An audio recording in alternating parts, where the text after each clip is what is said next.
പ്രസവമൊക്കെ കഴിഞ്ഞിട്ട് അയ്യോ എനിക്ക് പണ്ടത്തെ കോലത്തിലേക്ക് വരാൻ പറ്റുന്നില്ലേ എന്ന് പറഞ്ഞ് വിഷമിച്ചിരിക്കുന്ന ആൾക്കാരാണോ നിങ്ങൾ? അങ്ങനെയാണെങ്കിൽ ഈ വീഡിയോ നിങ്ങൾക്ക് വേണ്ടിയിട്ടുള്ളതാണ്.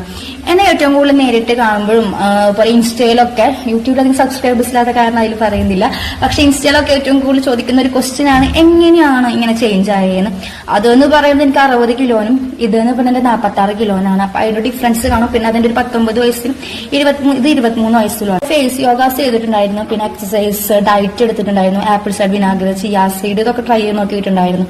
അപ്പൊ ഞാൻ ഇത് വിശദമായിട്ട് നിങ്ങൾക്ക് വേറൊരു വീഡിയോയിൽ പറഞ്ഞുതരാം. പക്ഷെ എന്ത് ചെയ്യണമായിട്ട് മുമ്പ് നിങ്ങൾ 2 ദിവസം ചെയ്യുന്ന പരിപാടി നിങ്ങൾ നിർത്തുക. 2 ദിവസം ചെയ്തിട്ട് 3-ാം ദിവസം റിസൾട്ട് കിട്ടിയില്ലെങ്കിൽ അയ്യോ എനിക്ക് മടിയാണ്, എനിക്ക് റിസൾട്ട് ഒന്നും കിട്ടുന്നില്ല ആ പറയുന്നത്. എങ്ങനെ പോലെ ഒരു 3 മാസം നിങ്ങൾ കണ്ടിന്യൂസ് ആയിട്ട് എത്ര മടി ഉണ്ടെങ്കിലും ചെയ്യാൻ നോക്കുക. എന്നാൽ മാത്രമാണ് ഞാൻ പറഞ്ഞ ടിപ്സും കാര്യങ്ങളൊക്കെ നിങ്ങൾക്ക് അതൊന്ന് ഫോളോ ആവുള്ളൂ. അല്ലാണ്ട് ഞാൻ വെറുതെ പറഞ്ഞിട്ട് നിങ്ങൾക്ക് എന്താ കാര്യം? അപ്പൊ ആദ്യം നിങ്ങൾ നിങ്ങളുടെ മൈൻഡ് സെറ്റ് ആക്കി വെക്കാം. എത്ര മടി ഉണ്ടെങ്കിലും ചെയ്യും. നിങ്ങൾക്ക് പണ്ടത്തെ ഫിഗറിലോട്ട് മാറണമെങ്കിൽ നിങ്ങൾ എന്തായാലും അത് ചെയ്തുകൊണ്ടിരിക്കാം. അപ്പൊ ഞാൻ ടിപ്സ് ആയിട്ട് അടുത്ത വീഡിയോയിൽ വരാം. Bye bye.